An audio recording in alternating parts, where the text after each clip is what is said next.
ভোটে অংশ নেবে কিনা সেটা আওয়ামী লীগের সিদ্ধান্ত। বিবিসিকে প্রধান উপদেষ্টা, ডিসেম্বর থেকে মার্চের মধ্যে জাতীয় নির্বাচন। এনআইডি ইস্যুতে দিনভর উত্তপ্ত নির্বাচন ভবন। নির্বাচনের নেতিবাচক প্রভাবের আশঙ্কা। সিইসির দাবি মানতে 7 দিনের আলটিমেটাম। তথ্য কমিশনের পুনর্গঠন ও সংস্কার চায় টিআইবি। জবাবদিহিতা নিশ্চিতে রাজনৈতিক দলকেও আইনের আওতায় আনার তাগিদ সুজনের। এবং দুদকের অর্থ পাচার মামলায় তারেক রহমান ও গিয়াসউদ্দিন মামুন বেকসুর খালাস। প্রধান বিচারপতির নেতৃত্বে আপিল বেঞ্চের রায়।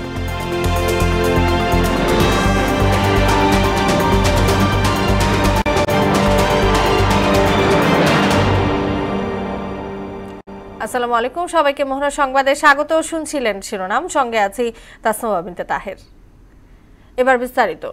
আগামী সংসদ নির্বাচন নিয়ে নানা আলোচনার মধ্যেই প্রধান উপদেষ্টা স্পষ্ট জানিয়েছেন জাতীয় নির্বাচনে অংশ নেবে কিনা সেটা পুরোপুরি আওয়ামী লীগের সিদ্ধান্ত। ব্রিটিশ সংবাদ মাধ্যম বিবিসিকে দেয়া এক সাক্ষাৎকারে তিনি আরও বলেন, প্রত্যাশামতো সংস্কার শেষে এই বছরের ডিসেম্বর থেকে আগামী মার্চের মধ্যেই অনুষ্ঠিত হবে জাতীয় সংসদ নির্বাচন। আরও জানাচ্ছেন বুশরাত জাহানিমা। 5 আগস্ট ছাত্র জনতার গণ অভ্যুত্থানে সাবেক প্রধানমন্ত্রী শেখ হাসিনা ক্ষমতাচ্যুত হয়ে ভারতে চলে যান। এ অবস্থায় তার দল আওয়ামী লীগ আগামী নির্বাচনে অংশ নেবে কিনা তা এখনও অনিশ্চিত। বাংলাদেশের আদালত তাকে মানবতা বিরোধী অপরাধের অভিযোগে অভিযুক্ত করেছে। দেশের বর্তমান অবস্থা এবং আসন্ন সংসদ নির্বাচন নিয়ে ব্রিটিশ সংবাদ মাধ্যম বিবিসির সঙ্গে কথা বলেছেন প্রধান উপদেষ্টা অধ্যাপক মোহাম্মদ ইউনুস। সাক্ষাৎকারে আগামী জাতীয় নির্বাচনে আওয়ামী লীগের অংশগ্রহণের বিষয়ে তিনি বলেন, এই সিদ্ধান্ত সম্পূর্ণভাবে আওয়ামী লীগ ও নির্বাচন কমিশনের। They have to decide whether they want to do it. I cannot decide for them. Will you allow them to participate? Who am I to allow them? You're the head of this country. Election Commission will do that. Election Commission decides who participates in election, who doesn't. It's not the Prime Minister who decides. কবে নাগাদ নির্বাচন হতে পারে এমন প্রশ্নের জবাবে তিনি বলেন, তা পুরোপুরি নির্ভর করছে দেশের সংস্কার ও সরকারের প্রস্তুতির উপর। I made it very clear that if reforms can be done as quickly as we wish, December will be time that we will hold elections. সাক্ষাৎকারে দেশের আইন শৃঙ্খলা পরিস্থিতি, অর্থনীতি এবং বিদেশি সহায়তা নিয়েও কথা বলেন প্রধান উপদেষ্টা। বুশরাত জাহান, মোহনা সংবাদ। জনগণ ভোট দিতে অধীর হয়ে থাকলেও সরকার নির্বাচনের সুনির্দিষ্ট তারিখ ঘোষণা করছে না বলে অভিযোগ করেছেন বিএনপির সিনিয়র যুগ্ম মহাসচিব রুহুল কবির রিজভী। সরকার শেখ হাসিনার সিন্ডিকেট এখনো ভাঙতে পারেনি বলেও মন্তব্য করেন তিনি। এদিকে দ্রুত একটি নির্বাচন দেশের বিরুদ্ধে সব ষড়যন্ত্র রুখে দেওয়া সম্ভব বলে মনে করেন বিএনপির ক্রীড়া বিষয়ক সম্পাদক আমিনুল হক। আরও জানাচ্ছেন হুমায়ুন কবির। বাংলাদেশ জাতীয়তাবাদী দল বিএনপির দলের ভারপ্রাপ্ত চেয়ারম্যান তারেক রহমানের নির্দেশে সাধারণ মানুষের মাঝে ইফতার বিতরণ করে ঢাকা মহানগর উত্তর পল্লবী থানা বিএনপি। এতে প্রধান অতিথি হিসেবে অংশ নেন বিএনপির সিনিয়র যুগ্ম মহাসচিব রুহুল কবির রিজভী। দলটির ক্রীড়া বিষয়ক সম্পাদক আমিনুল হক সহ মহানগর নেতারাও উপস্থিত ছিলেন। এই সময় ঢাকা মহানগর উত্তর বিএনপির আহ্বায়ক আমিনুল হক অভিযোগ করেন, রাষ্ট্রীয় প্রতিষ্ঠানে স্বৈরাচারের দোসররা মানুষের বিরুদ্ধে ষড়যন্ত্র করছে। নির্বাচিত সরকারই পারে সব ষড়যন্ত্র রুখে দিতে। জনগণের সরকারই একমাত্র পারবে বাংলাদেশে পরিপূর্ণ গণতন্ত্র প্রতিষ্ঠিত করতে, বাংলাদেশকে পরিপূর্ণভাবে স্বৈরাচার মুক্ত করতে এবং বাংলাদেশের যে ধ্বংসস্তূপ যে রাষ্ট্র কাঠামোগুলো রয়েছে সেই ধ্বংসস্তূপ রাষ্ট্র কাঠামোগুলোকে পরিপূর্ণভাবে পুনর্গঠন করা যাবে। প্রধান অতিথির বক্তব্যে রুহুল কবির রিজভী অভিযোগ করে বলেন, জনগণ ভোট দেওয়ার জন্য অধীর হয়ে থাকলেও সরকার এখনো পর্যন্ত নির্বাচনের তারিখ ঘোষণা করছে না। জনগণের পক্ষ থেকে দাবি যে কবে অবাধ সুষ্ঠু নির্বাচন হবে, কিন্তু এই সরকার ওই ডেটটা দিতে নারাজ। বহুদিন বলার পর মাস বলেছেন ডিসেম্বর, কিন্তু সরকার তো তারিখও বলতে পারে যে অত তারিখ বা অত তারিখের মধ্যে। কেন বলেন? কিসের ভয়? সংস্কার করবেন, সংস্কার তো চলমান প্রক্রিয়া। আপনারা একটা আইডিয়া দেন, সংস্কারগুলো আইনে পরিণত করবে কে? নির্বাচিত পার্লামেন্ট। ওটা যদি আইন করতে হয়, ওটা যদি সংবিধানে সন্নিবেশিত করতে হয়, তাহলে তো এটা তো করবে একটা নির্বাচিত পার্লামেন্ট। তাই সবার আগে আপনার জাতীয় সংসদ নির্বাচন হতে হবে। আগে জনগণের ক্ষমতা জনগণকে ফেরত দেয়। শেখ হাসিনা সরকারে রেখে যাওয়া সিন্ডিকেটের কারণে দ্রব্যমূল্যের দাম বাড়ছে বলেও মন্তব্য করেন তিনি। মানুষের আহার নিয়ে, মানুষের খাদ্য নিয়ে যে সিন্ডিকেট করেছে, এরা সব আওয়ামী দোসরদের শেখ হাসিনার লোক। এরা আজকে গ্রেপ্তার হয় না কেন? হুমায়ুন কবির, মোহনা সংবাদ, ঢাকা। জাতীয় পরিচয়পত্র বা এনআইডির দায়িত্ব হাতছাড়া করতে রাজি নয় নির্বাচন কমিশন। দায়িত্ব হাতবদল হলে আগামী নির্বাচনে নেতিবাচক প্রভাব পড়বে বলে মনে করছেন সিইসি। এ নিয়ে দিনভর উত্তপ্ত ছিল নির্বাচন ভবন। এনআইডি কমিশনের অধীনে রাখার দাবি মেনে নিতে সরকারকে 7 দিনের আলটিমেটাম দিয়েছেন কর্মকর্তারাও। বিস্তারিত জানাচ্ছেন এমআর আসাদ। বানানোর প্রক্রিয়ার মধ্যে আমরা আমাদের মতামতটা জোরালোভাবে তুলে ধরবো। যেখানে যেখানে আমাদের মতামত দেওয়ার সুযোগ থাকবে সেটা আমরা দিব, মতামত দিব। এবং এই ব্যাপারে আমাদের অবস্থান পরিষ্কার, আমাদের কোনো অবস্থানের কোনো ডিফারেন্স হয় নাই। বৃহস্পতিবার দুপুরে ইসি কর্মকর্তাদের আহ্বানে নিজ দফতর থেকে বের হয়ে এভাবেই এনআইডি হস্তান্তর ইস্যুতে কমিশনের অবস্থান স্পষ্ট করেন সিইসি। আশা জানান এ বিষয়ে সুচিন্তিত ও বাস্তবসম্মত সিদ্ধান্ত নেবে সরকার। আপনাদের যে কনসার্ন যেটা সৃষ্টি হয়েছে এটা আমরা সরকারকে জানাবো এবং আমি বিশ্বাস করি আপনাদের এই যে আমাদের যে মতামত গুরুত্ব দিয়ে সরকার একটা বাস্তব সবকিছু পরিস্থিতি সবকিছু বিবেচনায় নিয়ে একটা সুচিন্তিত সিদ্ধান্ত সরকার নেবে বলে আমি বিশ্বাস করি। এ হস্তান্তরে ভোটার তালিকা তৈরির কার্যক্রম ব্যাহত হতে পারে উল্লেখ করে তিনি বলেন, ফেব্রুয়ারিতে এ বিষয়ে সরকার নীতিগত সিদ্ধান্ত নিলেও কমিশন তা জানত না। এটা তো এটা হচ্ছে আমাদের ভোটার রেজিস্ট্রেশনের একটা বাই প্রোডাক্ট। এটা তো আগে ছিল না, আগে তো ছিল ভোটার আইডি। পরে যখন আস্তে আস্তে ডেভেলপ হলো তখন তো অ্যাজ এ বাই প্রোডাক্ট এনআইডিটা আসছে আমাদের এখানে।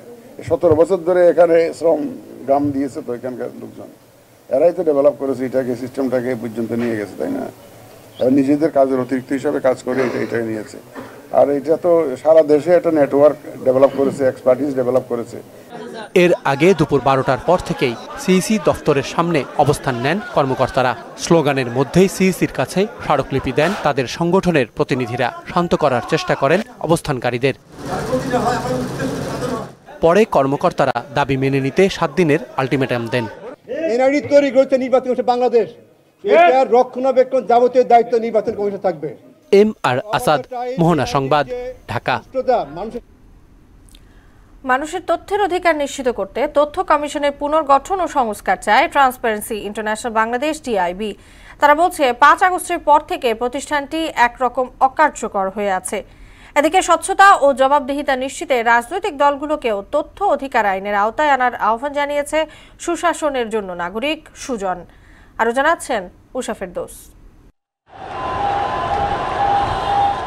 গেল বছরের জুলাইয়ে ছাত্র জনতার অভ্যুত্থানের পর কাউকে অব্যাহতি দেয়া হয়েছে, আবার কেউ পদত্যাগ করেছেন। ফলে দীর্ঘদিন স্থবির হয়ে পড়ে আছে তথ্য কমিশন। এতে তথ্যের সুষ্ঠু প্রবাহ বাধাগ্রস্ত হচ্ছে। এ অবস্থা উত্তরণে অবিলম্বে এর পুনর্গঠন ও সংস্কার জরুরি বলে মনে করে তথ্য অধিকার ফোরাম ও টিআইবি। আইনগতভাবে একটি তথ্য কমিশন থাকার কথা, যেটি সেই কমিশনটি 6 মাস যাবত নেই, 6 মাসের বেশি। সেটি অত্যন্ত বিব্রতকর একটা বিষয়। আমি তার আগেই যেমন ভাবে দুর্নীতি দমন কমিশন বা নির্বাচন কমিশন গঠিত হয়েছে, কেন তথ্য কমিশন গঠিত হলো না, বিদ্যমান আইন অনুযায়ী সেই প্রশ্নের জবাব সরকারকে দিতে হবে। আমরা এই সরকারকে বলছি অবিলম্বে তথ্য অধিকার তথ্য কমিশন পুনর্গঠন করা এবং পুনর্গঠন করতে গিয়ে যে প্রক্রিয়া ফলো করতে হবে, যে একদম সম্পূর্ণভাবে স্বাধীন যেন এই তথ্য কমিশন যেন কার্যকরী হয়। সংবাদ সম্মেলনে সুশাসনের জন্য নাগরিক সুজন সম্পাদক বদিউল আলম মজুমদার বলেন, ইতিহাসের স্বৈরাচারের পুনরাবৃত্তি রোধে রাজনৈতিক দলগুলোকেও তথ্য অধিকার আইনের আওতায় আনতে হবে। আমরাও কিন্তু প্রস্তাব করেছি রাজনৈতিক দলকে তথ্য অধিকার আইনের অধীনে আনার জন্য। সো আমি অনুরোধ করব আমরা একটু সাহসিকতা প্রদর্শন করি, এটা গুরুত্বপূর্ণ। কারণ তাহলে এর মাধ্যমে কিন্তু রাজনৈতিক দল যদি স্বচ্ছ জবাবদিহি না হয়, তাহলে কিন্তু অতীতে যা ঘটেছে তাদের পুনরাবৃত্তি করতে পারে। এতে তথ্য অধিকার আইনের সংশোধনী প্রস্তাব তুলে ধরেন media resources development initiative MRDI এর নির্বাহী পরিচালক হাসিবুর রহমান। আপিল কর্তৃপক্ষের ক্ষেত্রে দ্রুত তথ্য দেওয়ার ক্ষেত্রে অনধিক 7 দিনের মধ্যে এবং 24 ঘন্টার যে বিষয়টি আছে সেটি আমরা প্রস্তাব করছি। উষা ফেরদৌস, মোহনা সংবাদ, ঢাকা।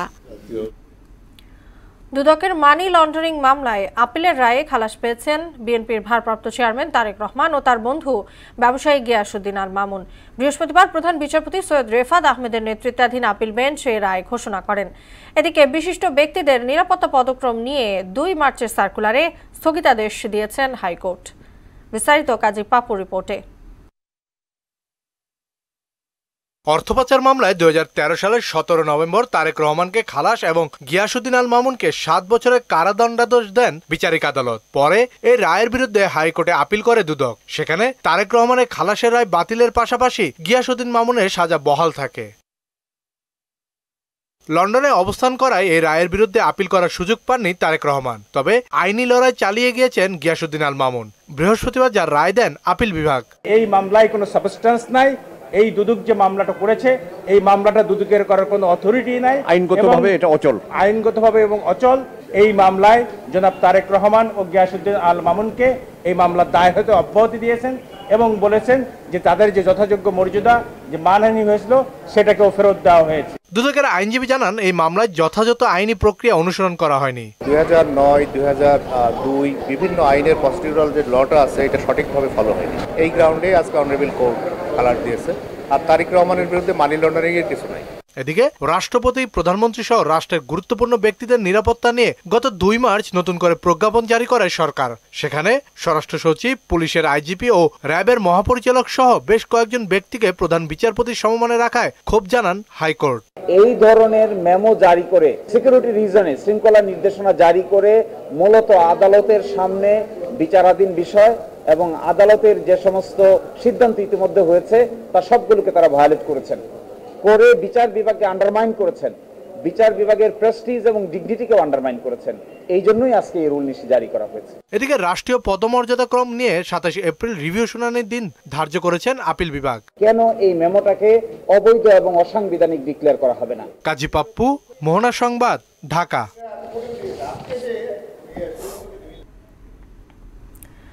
জাকাত ভিত্তিক সমাজ ব্যবস্থা প্রতিষ্ঠার গুরুত্ব তুলে দিয়েছেন জামায়াত আমির ডাক্তার শফিকুর রহমান। তিনি বলেন, শাড়ি, লুঙ্গি বা খাদ্যদ্রব্য নয়, বরং এমনভাবে জাকাত দেওয়া উচিত যাতে একজন ব্যক্তি স্বাবলম্বী ও প্রতিষ্ঠিত হতে পারে। ইসলামী রাষ্ট্র না হওয়ায় সরকারি জাকাত ব্যবস্থাপনায় জনগণের আস্থা নেই বলেও মনে করেন জামায়াত আমির। আব্দুল হক মারুফকে সঙ্গে নিয়ে শামীউজ্জামান চৌধুরীর রিপোর্ট। সাংবাদিকদের সম্মানে লেডিস ক্লাবে সপ্তাহের শেষ কর্মদিবসে ইফতার মাহফিলের আয়োজন করে ঢাকা মহানগর দক্ষিণ জামায়াত। অনুষ্ঠানে জামায়াতের নায়েবে আমির ডাক্তার সৈয়দ আব্দুল্লাহ মোহাম্মদ তাহির বলেন, ক্ষমতায় গেলে জামায়াত কল্যাণমূলক ও সমতাভিত্তিক রাষ্ট্র প্রতিষ্ঠা করবে। আগামীতে কল্যাণকর রাষ্ট্র প্রতিষ্ঠায় গণমাধ্যমকে বলিষ্ঠ ভূমিকা রাখার আহ্বান জানান তিনি। অনেকে বলে জামাত ইসলাম কি দেশ চালাতে পারবে না? পারবে। ইয়েস, কেন পারবে? আমাদের 2 জন মন্ত্রী তো ছিল, তারা যেমনিভাবে দুর্নীতিমুক্ত ছিল তেমনিভাবে অত্যন্ত যোগ্যতার সাথে মন্ত্রণালয় চালাতে পারছে। জাতি যদি আমাদেরকে সে সুযোগ দেয় তাহলে আমরা একটি সমৃদ্ধ নতুন বাংলাদেশ গড়তে সক্ষম হব ইনশাআল্লাহ। এদিকে রাজধানীর শহীদ আবু সাইদ ইন্টারন্যাশনাল কনভেনশন সেন্টারে চিকিৎসকদের সম্মানে ইফতার মাহফিলের আয়োজন করে ন্যাশনাল ডক্টরস ফোরাম NDF।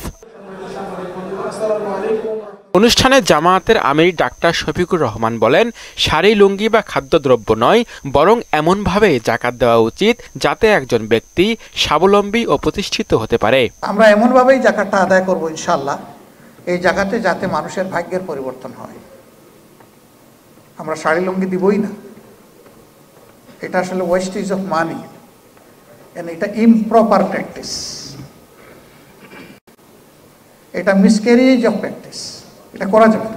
সব শ্রেণী পেশার মানুষকে ঐক্যবদ্ধ হয়ে মানবিক দেশ গড়ার আহ্বান জানান জামায়াতের আমির। যখন এই সকল জায়গা থেকে অন্তরের অন্তঃস্থল থেকে সাক্ষী আসবে, আল্লাহ রাব্বুল আলামিন এই বিষয়গুলো ছোট্ট ছোট্ট টুকরা টুকরা বিষয় আপনাদের সামনে পেশ করলাম। শামীমুজ্জামান চৌধুরী, মোহনা সংবাদ, ঢাকা। আবরার ফাহাদ শুধু একটা নাম নয়, আবরার ফাহাদ আগ্রাসন বিরোধী লড়াইয়ের একটা জার্নি বলে মন্তব্য করেছেন ক্রীড়া উপদেষ্টা আসিফ মাহমুদ সজীব ভুঁইয়া। কুষ্টিয়ায় শহীদ আবরার ফাহাদ স্টেডিয়াম উদ্বোধন অনুষ্ঠানে তিনি এসব কথা বলেন। ক্রীড়া উপদেষ্টা বলেন, জুলাই গণ অভ্যুত্থানে এদেশের তরুণরা জীবন দেওয়ার প্রেরণা পেয়েছেন আবরার ফাহাদ থেকে। নাম না, আবরার ফাহাদ আমাদের আগ্রাসন বিরোধী লড়াইয়ের একটা জার্নি। জুলাই গণঅভ্যুত্থানে এদেশের তরুণরা জীবন দেওয়ার প্রেরণা পেয়েছে আবরার ফাহাদের থেকে।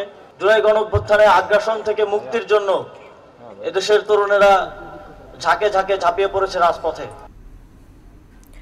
বিএনপির ভারপ্রাপ্ত চেয়ারম্যান তারেক রহমানের নির্দেশে পল্লবী থানা যুবদলের পক্ষ থেকে সাধারণ মানুষ ও মাদ্রাসার এতিম শিক্ষার্থীদের মাঝে ইফতার বিতরণ করা হয়েছে। এতে অংশ নেন বিএনপির সিনিয়র যুগ্ম মহাসচিব রুহুল কবির রিজভী, বিএনপি নেতা আমিনুল হক, এবিএম রাজ্জাক ও পল্লবী থানা যুবদলের আহ্বায়ক হাজী নুল ইসলাম। বিএনপি চেয়ারপারসন বেগম খালেদা জিয়ার রোগ মুক্তি কামনা ও তারেক রহমানের দীর্ঘায়ু কামনা করে বিশেষ মুনাজাত করা হয়। এর আগে ঢাকা মহানগর উত্তর বিএনপির আহ্বায়ক আমিনুল হক সরকারকে দ্রুত নির্বাচন দেওয়ার দাবি জানান। স্বৈরাচার শেখ হাসিনার ফাঁসি সহ যারা অবৈধ মন্ত্রী এমপি রয়েছে সকলেরই আমরা বিচার চাই। তাদেরকে অবশ্যই আইনের আওতায় এনে তাদের বিচার করা হবে, কিন্তু সেটার সাথে নির্বাচনের কোনো সম্পর্ক নেই। নির্বাচন দরকার, বাংলাদেশে যাতে স্থিতিশীল অবস্থা তৈরি হয়, এই জন্য নির্বাচন দরকার। স্থানীয় লোকজন ও ফায়ার সার্ভিসের ৫ ইউনিটের আধ ঘন্টার চেষ্টায় রাজধানীর ভাসান থেকে বিআরপি বস্তিতে আগুন নেভানো হয়েছে। বেলা 11:15টার দিকে আগুন লাগার ঘটনা জানার পরপরই মিরপুর ও কুর্মিটোলা ফায়ার সার্ভিসের ৫টি ইউনিট সেখানে যায়। বেলা 11:35 আগুন নিয়ন্ত্রণে আসে আর পুরোপুরি নিভে যায় বেলা 12:30টার দিকে। তবে অগ্নিকাণ্ডের কারণ সম্পর্কে এখনও নিশ্চিতভাবে কিছু জানা যায়নি। আগুনে হতাহত ও ক্ষয়ক্ষতি সম্পর্কেও কিছু জানায়নি ফায়ার সার্ভিস।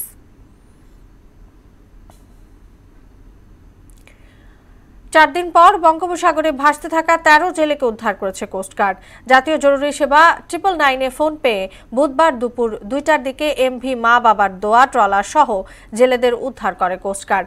সকালে কোস্টগার্ড মোংলা সদর দপ্তরের মিডিয়া কর্মকর্তা লেফটেন্যান্ট কমান্ডার মোহাম্মদ সিয়ামুল হক এ তথ্য নিশ্চিত করেন।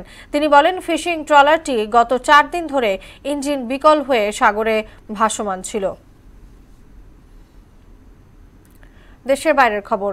দ্বিতীয় মেয়াদে প্রেসিডেন্টের মসনদে বসেই বাক স্বাধীনতা পুনরুদ্ধার, বিভিন্ন দেশে শুল্ক আরোপ সহ অবৈধ অভিবাসীদের নিজ দেশ ফেরত পাঠাতে মরিয়া হয়ে উঠেছেন ডোনাল্ড ট্রাম্প। অন্যান্য দেশের মতো এবার বাংলাদেশের অবৈধ নাগরিকদেরও ফেরত পাঠানোর সিদ্ধান্ত নিয়েছে যুক্তরাষ্ট্র। তবে কবে থেকে তাদের ফেরত পাঠানোর প্রক্রিয়া শুরু হবে তা এখনও জানা যায়নি। ইশতিয়াক হোসেনের ডেস্ক রিপোর্ট।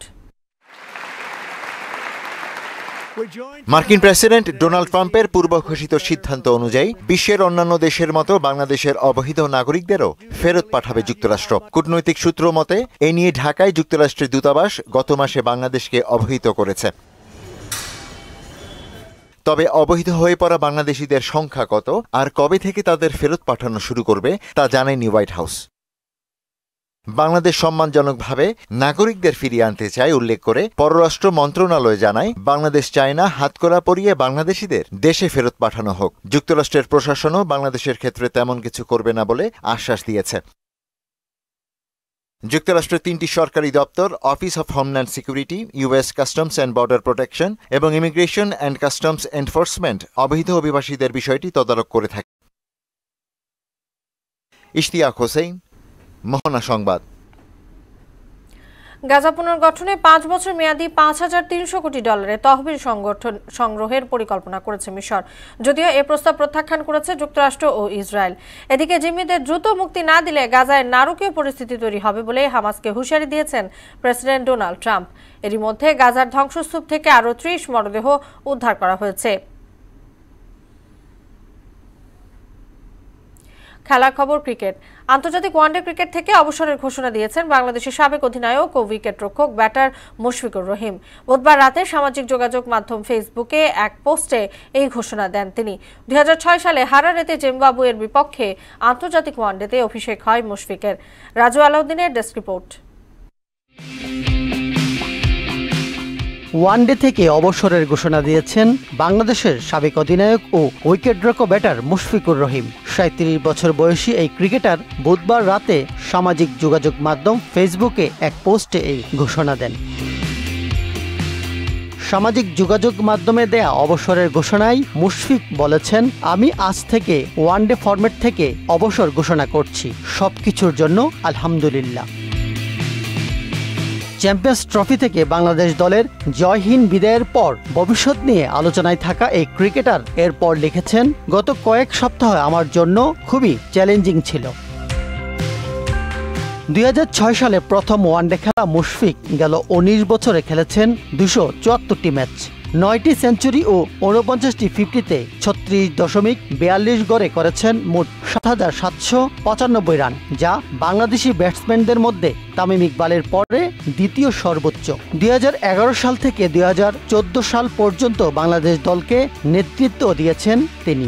গত কিছুদিন রানের মধ্যে ছিলেন না মুশফিক। গেল বছরের মার্চে শ্রীলঙ্কার বিপক্ষে অপরাজিত 73 রানের পর পরের 6টি ইনিংসে 50 করতে পারেননি তিনি। সাম্প্রতিক চ্যাম্পিয়ন্স ট্রফিতে 2 ইনিংসে ব্যাট করে আউট হয়েছেন 0 ও 2 রানে। ওয়ানডে থেকে অবসর নেয়া মুশফিক এখন থেকে শুধু টেস্ট খেলবেন। 2022 সালে তিনি টি-20 ক্রিকেটকে বিদায় জানিয়েছিলেন।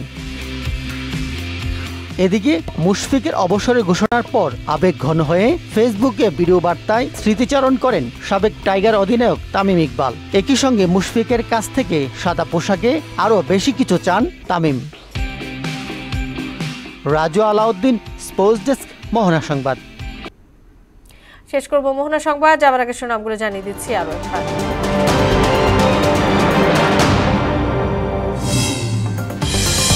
ভোটে অংশ নেবে কিনা সেটা আওয়ামী লীগের সিদ্ধান্ত। বিবিসিকে প্রধান উপদেষ্টা, ডিসেম্বর থেকে মার্চের মধ্যেই জাতীয় নির্বাচন। এনআইডি ইস্যুতে দিনভর উত্তপ্ত নির্বাচন ভবন। নির্বাচনের নেতিবাচক প্রভাবের আশঙ্কা সিইসির, দাবি মানতে 7 দিনের আলটিমেটাম। তথ্য কমিশনের পুনর্গঠন ও সংস্কার চায় টিআইবি। জবাবদিহিতা নিশ্চিতে রাজনৈতিক দলকেও আইনের আওতায় আনার তাগিদ সুজনের। এবং দুদকের অর্থ পাচার মামলায় তারেক রহমান ও গিয়াসউদ্দিন মামুন বেকসুর খালাস। প্রধান বিচারপতির নেতৃত্বে আপিল বেঞ্চের রায়।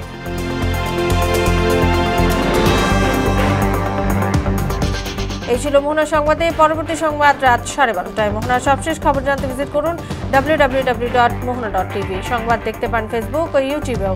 এতক্ষণ সঙ্গে থাকার জন্য সবাইকে ধন্যবাদ।